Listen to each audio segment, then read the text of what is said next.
The Chamber of Commerce, the main business lobby, the American Petroleum Industry, other business lobbies have publicly proclaimed, in fact with enthusiasm, that they are carrying out a campaign to try to convince the population that global warming is a liberal hoax. And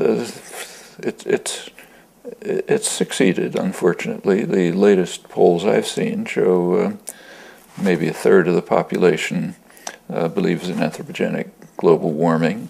The media contribute in their own way. So, for example, when the New York Times runs a front-page article on what meteorologists think about global warming, namely, they don't believe it. Meteorologists are pretty faces who read scripts telling you if it's going to rain tomorrow. What do they have to say any more than your barber? But that's presented as if it's a significant contribution to the discussion. The same when they, in pursuit of the fabled objectivity, present two sides.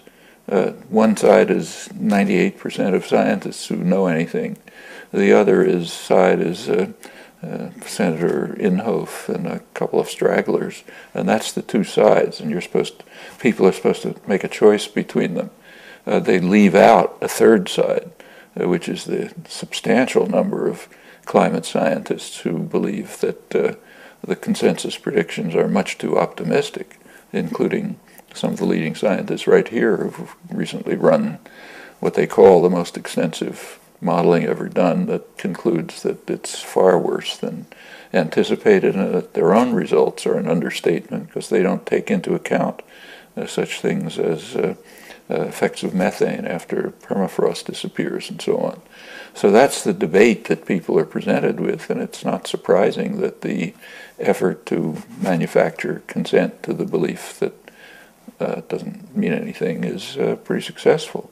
What's rather interesting about this, and tells you something about the nature of our society, is that those same CEOs and managers who are trying to convince the public that it's a liberal hoax know perfectly well that it's extremely dangerous.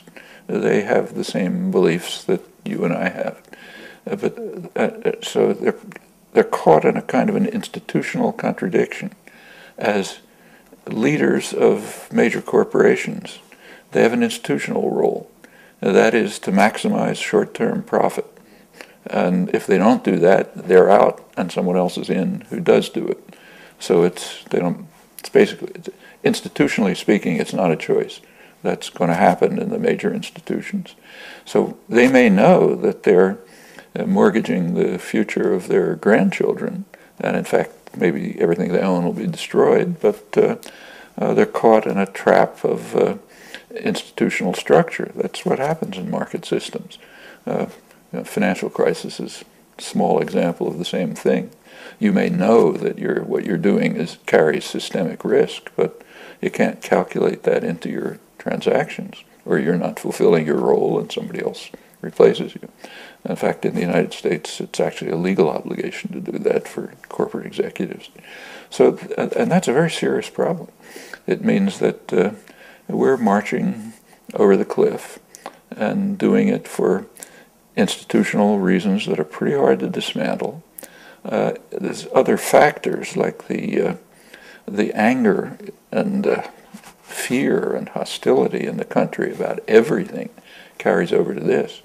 So if you look at polls, everyone hates Congress, they hate the Democrats, they hate the Republicans even more, they hate big business, they hate banks, and they distrust scientists. So why should we believe what these pointy-headed elitists are telling us? We don't trust anything else, we don't trust them. All of this combines. The latest election a couple of days ago is you could almost interpret it as a kind of a death knell for the species. There was an article in Bloomberg Business Week, not a radical rag exactly, running through the new Republicans coming to Congress, and they're worried about them. One of the reasons is because they are global warming deniers, almost all. That means the powerful House committees are, like science and technology and so on, are going to be in the hands of people who think there's nothing to it, or at least claim that they think that. What they actually think is another story. In fact, one of them was quoted as saying, "Can't be a problem because God will take care of it."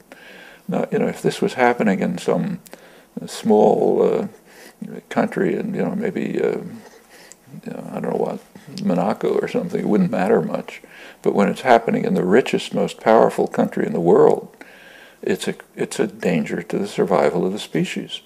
Nobody else is going to do very much if the United States doesn't do a lot, not just some, but take the lead. So we're essentially saying, let's kiss each other goodbye.